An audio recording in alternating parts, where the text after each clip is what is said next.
ఓం నమో వెంకటేశాయ. మిత్రమా, తిరుమల అనగానే మనకు వెంటనే గుర్తొచ్చేది ఆ స్వామివారి దివ్య ప్రసాదం లడ్డూ. కానీ ఆ లడ్డూ తయారయ్యే వంటశాల వెనుక, ఆ రుచి వెనుక కొన్ని వందల ఏళ్లుగా దాగి ఉన్న రహస్యాలు మీకు తెలుసా? సైన్స్ కూడా వివరించలేని ఆ వంటశాల అద్భుతాలేంటో ఈరోజు మన ఛానల్లో తెలుసుకుందాం.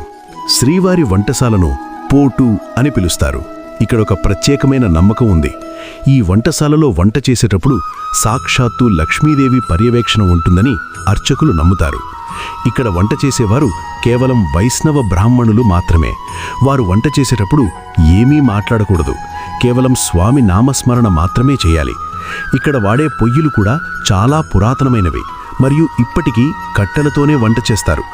ప్రపంచంలో ఎందరో చెఫ్లు, ఎన్నో కంపెనీలు తిరుమల లడ్డు రుచిని కాపీ చేయడానికి ప్రయత్నించాయి. అదే దినుసులు, అదే పరిమాణంలో వాడినా ఆ తిరుమల లడ్డు రుచి మాత్రం ఎక్కడా రాదు. దీనికి కారణం కేవలం అందులో వేసే పదార్థాలు మాత్రమే కాదు, ఆ వంటశాలలోని పవిత్రత మరియు స్వామివారి అనుగ్రహం.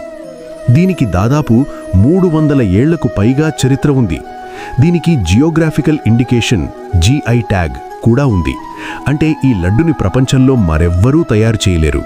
ప్రతిరోజు స్వామివారికి నైవేద్యం సమర్పించేటప్పుడు ఆ వంటశాల నుండి గర్భాలయం వరకు ఒక ప్రత్యేకమైన సువాసన వస్తుంది. చిత్రమేమిటంటే, ఆ వంటశాల గర్భాలయానికి కొంచెం దూరంలో ఉన్న ఆ సువాసన మాత్రం క్షణాల్లో అంతటా వ్యాపిస్తుంది. ఇది కేవలం గాలి వల్ల వచ్చేది కాదు, ఆ స్వామి నైవేద్యాన్ని స్వీకరిస్తున్నారనడానికి ఇదొక సంకేతం అని భక్తుల నమ్మకం. మిత్రమా, మీరు తిరుమల లడ్డును మొదటిసారి తిన్నప్పుడు మీకేమనిపించింది? ఆ రుచిలో ఉన్న వింతను మీరు గమనించారా? కింద కమెంట్ చేయండి. వచ్చే భాగంలో శ్రీవారి విగ్రహం వెనుక ఉన్న ఆ అంతుచిక్కని అడవి మరియు శిలాతోరణం రహస్యాల గురించి తెలుసుకుందాం. మీరు మన ఛానల్ని ఇంకా సబ్స్క్రైబ్ చేసుకోకపోతే ఇప్పుడే సబ్స్క్రైబ్ చేసుకోండి.